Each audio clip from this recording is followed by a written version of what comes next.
The Second Temple in Jerusalem, known as the crown jewel of the East, was an architectural marvel of white marble and gold, rebuilt by Herod the Great around 20 BC. This video investigates the bizarre signs recorded before the destruction of Jerusalem in 70 AD, marking the end of a 40-year countdown. Around 30 AD, decades before the city's fall, Jesus of Nazareth made an, quote, impossible prophecy, stating that not one stone of the temple would be left upon another. This began the 40-year countdown. From 30 to 70 AD, silent warnings occurred, including the statistical impossibility of the high priest consistently drawing the black stone, an omen of judgment, and the scarlet thread remaining blood red for 40 years. Another sign during this period was the, quote, western lamp of the menorah, which refused to stay lit despite adding oil. This was interpreted as a withdrawal of the divine presence. Around 66 AD, the Great Gate of the Inner Court, made of heavy brass and secured by deep iron bolts, inexplicably opened of its own accord at night. While some saw it as a good omen, the scribes saw it as a sign of dissolving security. As political tensions rose, a celestial anomaly appeared. A star resembling a sword stood over the city, alongside a comet that lasted a whole year, according to Josephus.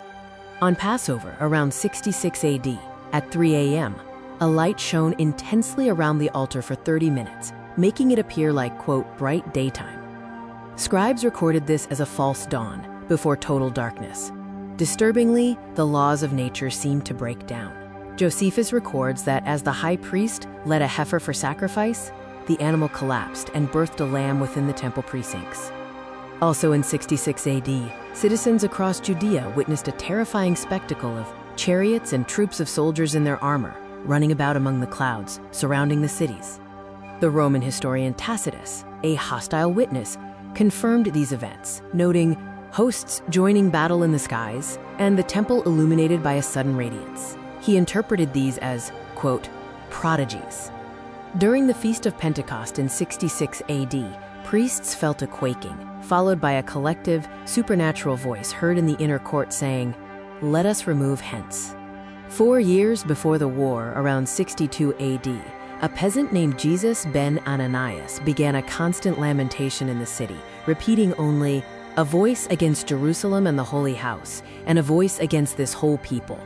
The authorities could not silence Jesus ben Ananias. The Romans scourged him until his bones were exposed, yet he only responded, "Woe, woe to Jerusalem." He continued his wailing for over 7 years. The trap closed between 66 and 70 AD. Following an initial revolt, General Cestius inexplicably withdrew, offering an escape window. However, Jewish rebels attacked, sealing their fate before Titus returned to annihilate the city. During the siege of 70 AD, Jesus ben Ananias shouted his final words, "Woe to the city again, and woe to me also." Immediately, a stone from a Roman ballista struck and killed him, silencing the voice of warning. On the 9th of Av, 70 AD, the temple was burned. The massive gold plating melted into the cracks of the stones. To retrieve the gold, Roman soldiers pried the stones apart, literally fulfilling the prophecy. In the aftermath of 70 AD, General Titus refused the victory wreath, stating he was merely the, quote, vehicle of a higher power.